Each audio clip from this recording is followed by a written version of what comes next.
好，各位们好，我是董买买，这一视频来聊一聊2025款全新的蔚来 ES6以及 EC6。昨天呢，在福州试驾了2025款的蔚来 EC6以及 ES6，这两台车呢是蔚来的销量担当，也是蔚来品牌的走量产品。ES6 呢跟 EC6 在全中国30万以上的纯电 SUV 中销量占比高达50%。ES6 在2年前改款上市的时候，因为囤过车，所以也创造过单月过万的成绩。这一次呢，全新的 ES6 跟 EC6，蔚来当然很重视，改款的也特别到位，差不多你可以理解为这是兵哥听劝之旅吧。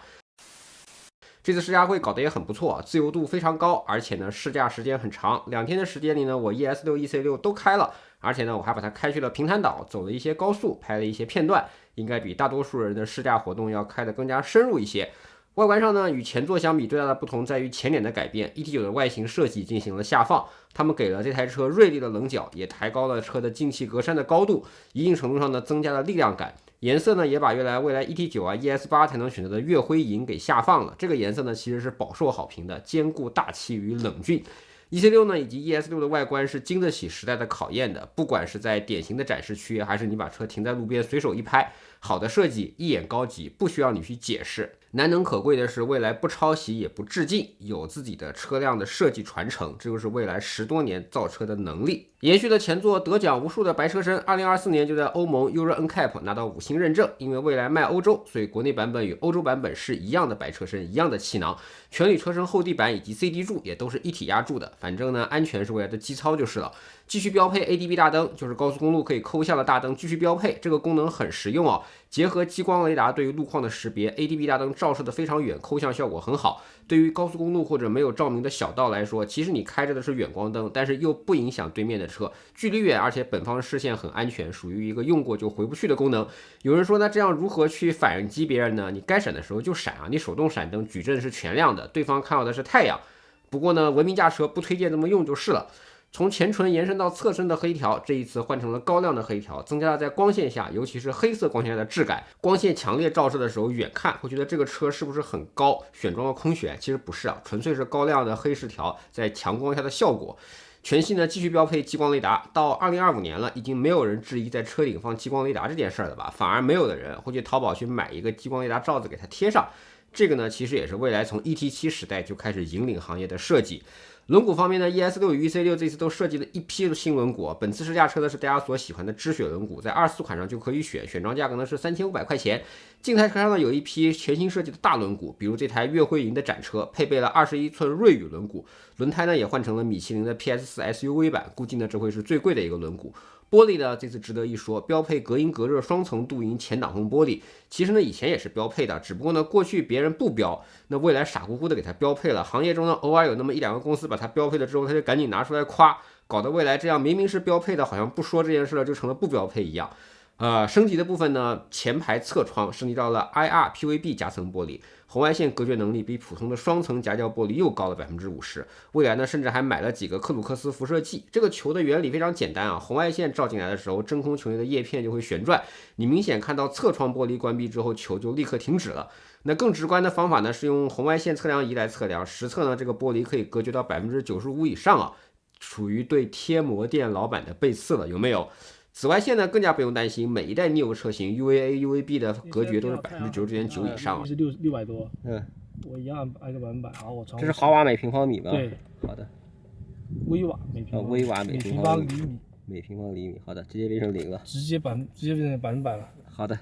ES6 呢也跟以前一样，头顶呢提供一个1平方米可以打开的全景天窗，带有电动遮阳帘。如果你真的是怕晒，那就物理隔热吧。EC6 呢标配巨大的一整片大玻璃，同样呢也是隔音隔热的，红外线隔绝率呢是99%，紫外线隔绝率更是高达99.9%，还可以选装 EC 电致变色。这个电致变色不知道价格如何，按照以往定价9500块钱来看的话，非常值得选，4档调节，视觉感受非常自然。某些公司用的那种虽然可以瞬间变化起来，但它的变化颜色太难看了，要么就特别深，看起来像淋浴间，那甚至呢早期有一些版本还是蓝色，看起来像个卫生间。NIO 这个不是的，它的视觉变化过渡色非常好，能逐渐看到变化，科技感十足。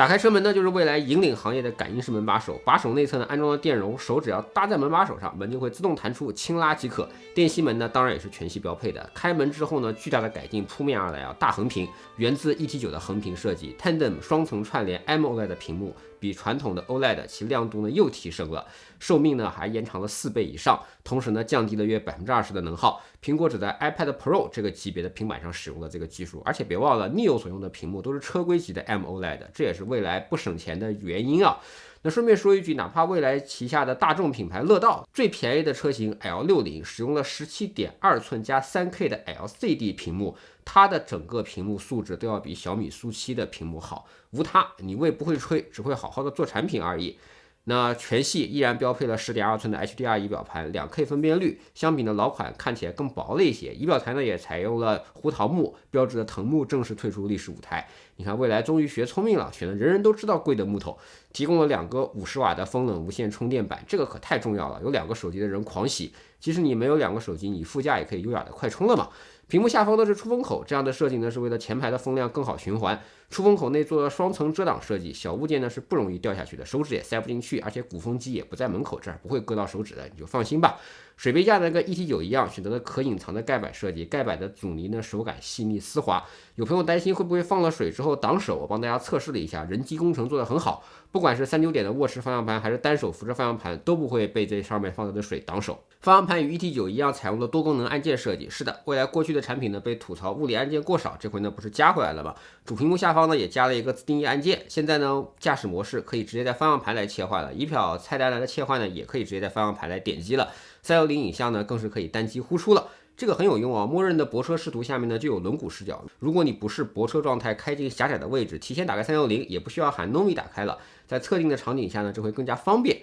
继续标配 19.4英寸超大的 WHUD 增强平视显示系统，这个 HUD 尺寸巨大，比此前的面积增大了约大概50%，3分屏设计，除了常规的导航之外，辅助驾驶的模拟显示也都支持了，顺带的还支持了盲点转向影像。由于神机芯片的加持，即便是夜间画面也足够明亮，响应呢是无延时的。最关键是 HUD 的盲区视角是要比转向灯的盲区视角大3倍的，这个可真是一个无可比拟的价值啊！我们在学驾驶的时候，我们都知道要经常看后视镜，甚至有老司机会回头看，就是为了盲区更加小一点。现在科技改变世界，标配通通都标配。新增800万像素超高清流媒体后视镜 ，ET9 同款，复用了未来智能驾驶的摄像头，得益于自研的 NX9031神机芯片，支持光线补偿，夜晚甚至能看清后车驾驶员的表情。因为是复用 AD 摄像头的，辅助驾驶呢在启动的时候，云雪雨雾天气都需要看得清，对吧？神机的 ISP 呢会提供独特的优化算法，一套硬件多次复用，画面清晰，又省钱，性能又好。作为一些对比，目前市面上一些卖50多万的车，它为了实现流媒体摄像头，它还要额外去装一个摄像头呢。2个摄像头并不是代表它舍得花钱，而是代表它技术差。当然了，也有人说自己不习惯流媒体后视镜，喜欢用传统的镜子那样的光学感，那对焦更远，你也可以选择关闭啊。反正 ES6 跟 EC6 目前的后窗都是足够大的，关闭的话，你用纯光学的后视镜也是可以用的。Hi Nomi， 嘿，开始录制，请先在中控屏完成相机应用授权哦。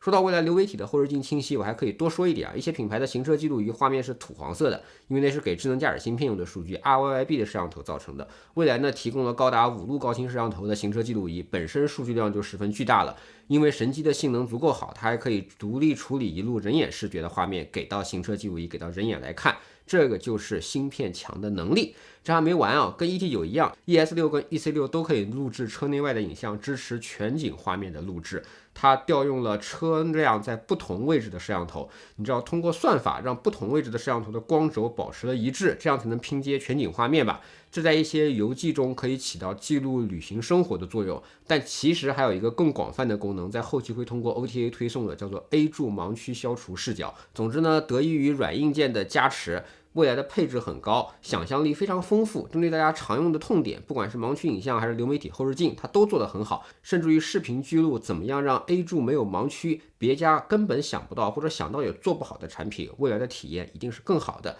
座椅呢，本次也是巨大的变化。外观上呢，你能看到就是纳帕皮的全新缝线技术，其实呢内部使用了 ET9 同款的 Neo Air 海绵层，厚度提升了，透气通风了。座椅主体呢两段式的发泡设计，腰臀支撑性和贴合性是显著提升的。这个椅子呢，不管是坐上去还是摸上去都质感出色。什么日产大沙发，以后跟我说 Neo 大沙发。而且呢，新缝线有个什么好处啊？线更加致密了，纳帕皮更加不容易卷起来。虽然保时捷、迈巴赫啊，他们的真皮起来是很正常的事情，但是在 Neo 这，只要真皮起来呢，就一律定是 Neo 不好。那行嘛，也不是没有解决方案，这种缝线就是用来解决这个的。如果呢是 EC6 提供的是一体式运动头枕造型，如果是 ES6 还是饱受好评的4项调节头枕。这个头枕我特别喜欢啊，上下前后都可以调节，任何头型对于举重的需求都能照顾，特别好的设计。前排座椅的后背呢，也附用了乐道萤火虫同款的 Make 加的吸附锚点，一些它们的功能附加组件也都可以通用了，包括不限于磁吸的纸巾包啊、后排的小桌板之类，一定程度上拓展了这台车的便携性。后排呢，标配屏幕呢，调节空调，这块小屏幕呢也是 HDR 的，延续了未来的用料出色。后排座椅呢也进行了巨大的改进 ，ES6 后排坐垫甚至加长到了360毫米，同时提供靠背角度的电动调节，最大调节角度也达到了35度，这是比前座更加角度大的。EC6 呢受限于造型的问题，后排角度呢还是23到31度的调节。所有车辆前排都标配座椅加热、座椅通风以及座椅按摩。值得一提的是座椅通风，这又是一个别人家有同样的名字，但是差异点非常大的功能。未来 ES6 的座椅通风，坐垫、靠背两个地方都有通风，通风量是别人的2倍以上。而且通风是效果更好的吸风式，这一次吸取了教训了，前排呢都给它标配了，后排呢加热也是标配的。上一座呢你们不都是骂未来这个钱都要收吗？其实就是因为功能做的比别人更好。那这个价格的车很多后排都是没有按摩的，所以这一次呢如果你要按摩的话，理论上说应该还是要选装的。未来的座椅按摩力度也很夸张，你看看这个座椅隆起的幅度，绝非别的品牌叫同样的名字蜻蜓点水可比。另外呢 ，EC6 标配了女王副驾18项的调节 ，ES6 呢则需要选配。这个女王副驾呢可以呈现零重力的坐姿。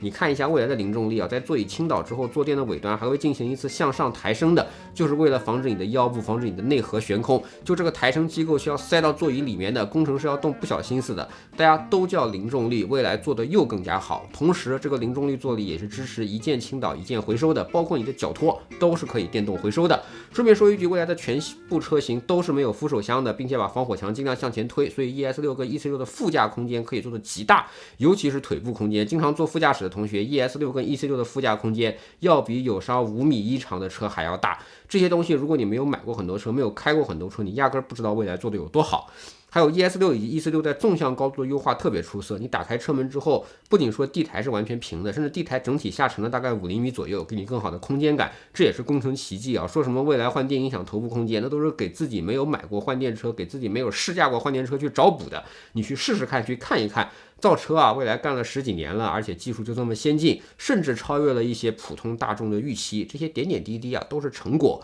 因为呢是横屏，所以理所应当的用上了 ET9 的同款 C 大操作系统，操作逻辑啊以及界面都跟 ET9 是一样的。比如你看音响调节界面啊，空调调整界面啊。对了，我差点忘了，未来的出风口是的，电动出风口又是一个别人有跟未来体验不一样的能力啊。未来支持避人吹，这是利用红外摄像头侦测你实际的位置进行的风道调节，而不是别家傻乎乎的固定几个导风片来的。全车继续标配 7.1.4 杜比全景声，但是扬声器调整了20路输出1000瓦功率，前门低音呢从30瓦调整到60瓦，跟 ET9 的9霄天晴一样，支持 Drag Pro 的空间声学算法，全新设计了金属的扬声器罩，非常闪亮，但是摸起来手感是温润的，而且不割手，又是高端车企才在乎的 CMF 的细节啊。内饰的氛围灯呢支持混色设计，1678万种颜色，搭配了9种色彩主题，又是跟 ET9 一样的交互逻辑啊。车机主题呢也跟 ET9 一样，支持意境空间，车机主题呢会联动氛围灯啊、屏幕啊、音响、桌面壁纸，当然你也可以选择还是用常规的导航界面。那车的灵魂的 Nomi 升级到了 ET9 同款的 Nomi 3.0， 它的脖子更加灵活了，甚至可以拧到背面去。比如说你问它前面的建筑叫什么，它会转过去。在播放音乐的时候呢 Nomi 也有更多的自由度了，甚至呢因为座舱内的摄像头以及算法的提升，你甚至可以跟 Nomi 玩剪刀石头布。嗨 Nomi， 嘿，一起玩剪刀石头布吧。一起玩游戏喽！石头剪刀布，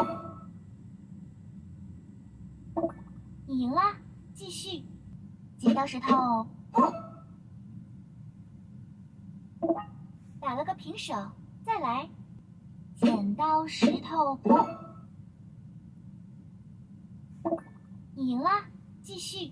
Nomi 本身呢 2.5D 的玻璃看起来视觉效果也更好，以及屏幕表面呢加了防指纹涂层，方便一些小朋友们喜欢摸它，那都是硬件上的提升。搬运空间方面呢，两台车的后排都支持424的灵活放倒，那滑雪板的冲浪板放下都没有问题。ES6 呢，甚至有车顶导轨配合托勒等车顶架，实现更加灵活的空间。当然了，未来应该原生可以具备拖挂自制的，只要你花钱选配，料想呢应当是继续保留了。有换电加持的拖挂自制，其实才有意义啊。后备箱呢延续了前座的优良设计，除了容量极大之外，下层还有一个空腔，可以放下很多零碎不需要经常拿的物品。未来车商城呢也研发了收纳格子，在这个格子下方呢还有一个小的收纳空间，私房钱专用空位，可以放下更加不常用的一些东西。总之呢 ES6 以及 EC6 在空间上卖了这么多些年，这么多台了，30万以上的纯电 SUV 一半以上就是这两台车，妥妥的高端优选，是有自己的门道的。开起来呢，首先就是导航，车道级的导航呢已经上车了，复杂路口呢不容易走错，横屏呢也是天生更加适合 ESD 以及车道级导航来共同显示。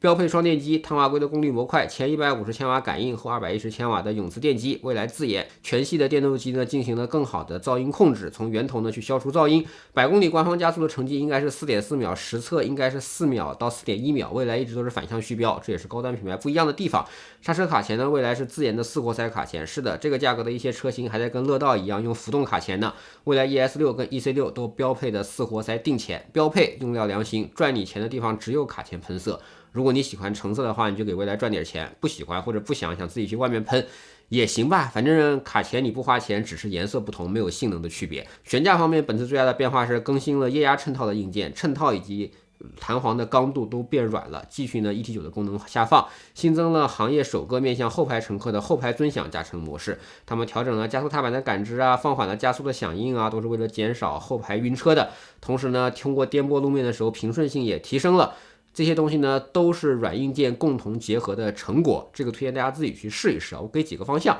你试一试过坑啊过坎的时候，底盘会不会像某些车一样开船感。然后 ES6 呢和 EC6 应该给的你是一个足够柔软但是不松散的感觉，不松散这3个字很重要啊。你再试一试过一些有坡度的地段，虽然不能像 ET9 那样把地面给它吸住，但是至少能做到让你不抛不触。试驾的时候呢，你再去开一开友商的那些可以加油的电动车吧，他们虽然大家都是被动底盘，但是他们的底盘性能可能还停留在5-6年前初代 ES6 的水平呢。因为未来自研了底盘域控制器，所以跟上代一样 RSS 舒适刹停技术是标配的。该功能呢可以让你在制动的时候智能的调节制动力，所以呢刹车点头是可以完全被优化掉的。这个功能呢大概2-3年前别的车企的 CEO 看到蔚来也做了，就说他们优化一个就可以了，直到那代车型已经停产了他们也没弄出来。蔚来车主呢就用上好多年了，还是有技术的高端品牌，真有技术的品牌做的东西是不一样的。还有一个小彩蛋，后续呢未来还会更新敏捷掉头，通过电机的扭矩控制加刹车的精确响应，识别到你在低速掉头的时候，无感的通过轮速差异让你更好掉头。是的，可以自研的车企在没有后轮转向硬件的情况下，也能通过磨轮子的方式让你更加敏捷的掉头。而且官方说这个东西一是无感，二是呢对轮子的损耗极小，这个就很重要了，对吧？辅助驾驶方面呢，标配 NX9031自研5纳米神机芯片，区别是 ET9 有2颗，互为冗余的 ES6 跟 EC6 上只有1颗，性能呢比现款的4颗 OnRX 还要强一点。现款车型呢即将应用于 NWM 未来世界模型，所以 NX9031呢一定也会上的，放心吧。这部分内容呢受限于约束条件，我暂时还不能沟通。但是呢，视频看到这里你就知道了，在点点滴滴上，未来都比别人做得更好，没有理由会在智能驾驶或者你说辅助驾驶这么重要的方面比别人差。尤其是 NX9031 的性能，未来独自设计、独自流片、独自上车，比英伟达下一代最强芯片 Thor X 的上车时间还早。其实也是实力，只不过现在呢环境比较敏感，不便多说而已。那就信则有吧。有人呢今天坐在树荫下，只是因为他很多年前种了一棵树，未来呢不过是想得更远，需要的时间更多一点而已。最后呢就是补能，未来全家可以换电，可以充电，能升级电池，这2台6也不例外。加充的话可以选择7千瓦、11千瓦，也可以像我一样在家里装一个20千瓦的加充桩，100度的电池5个小时也能充满。家里如果没有安装充电桩的条件，或者出外跑长途呢，当然首选换电。换电站就是电动车的加油站，可能比加油的体验还要好一点，速度更快，不用下车，不用扫码，自动结算，效率呢也更高啊。哪怕5一劳动节这样热门的日期，遍布全国的超过3300座换电站，也是你长途出行的有效保障。无它，自动排队，自动倒车，无需下车，也不用跟人打架，3分钟满电的可靠性就是比充电桩你到了之后等40分钟甚至1个小时，以及前面那台车不充到100%不愿意走，前面是个增程车，明明可以加油却非要充电，挡着那个充电桩。未来的换电也就比他们快10到20倍吧。超快充路线想要达到未来的体验，你得上储能，上了储能之后，那个站的成本可能比换电站还贵，别想了，不可能。另外呢，这代 ES6 以及 EC6 能升级的最大电池是150度，续航超过1000公里，哪怕是纯电车，续航可以超过1000公里，这是你能现在买到的车中可能只剩蔚来的。那块电池很贵，但是蔚来可以按日租赁，你去换电站换一块就行了，那就很便宜了。毕竟你要去连充电桩都没有的地方，这个概率还是比较小的吧，但是蔚来就可以做到。以上呢就是2025款全新的蔚来 ES6 以及 EC6 的改进，斌哥呢在听劝，你们想要的他都看到了，他也都改了。工信部申报的时候呢，还有一个版本叫做冠军纪念版，其实恰逢 EP9 在纽北已经跑到第1名的成绩10周年了。这个版本有什么变化，本次没有沟通，那等待16号的发布会吧。ES6 跟 EC6 的改款我觉得是成功的，外观清香有为，内饰驾驶也进行了全面超越前作，剩下的就是等价格了。价格呢，我觉得跟前作来比不涨价就不错了，不会降价的。现在这个环境就是如此，而且未来增配了这么多东西，那无非就是看一看首发的时候究竟有哪些配置吧。好吧，那不管怎么说，今天已经有现车可以去看了，可以去门店先去看一看喽。好了，以上就是本期的晚买关于这一次 ES6 以及 EC6 的一个相对比较完整的视频，希望能对你选购有所帮助。也欢迎你去扫码去体验一下这个能造出这个时代最好的车 ET9 的公司，它所造出的面向更主流市场的 ES6 跟 EC6。这个行业中30万以上纯电 SUV 有一半都买了这2款车，到底好在哪儿？你去试一试你就知道了，好吧？好的，以上就是本期的晚买视频，希望你能喜欢。如果对我视频感兴趣，不要忘记评论、收藏、订阅、懂买买买买的头条、B 站、微博以及 YouTube 对我自己的账号。我们下期再见，拜拜。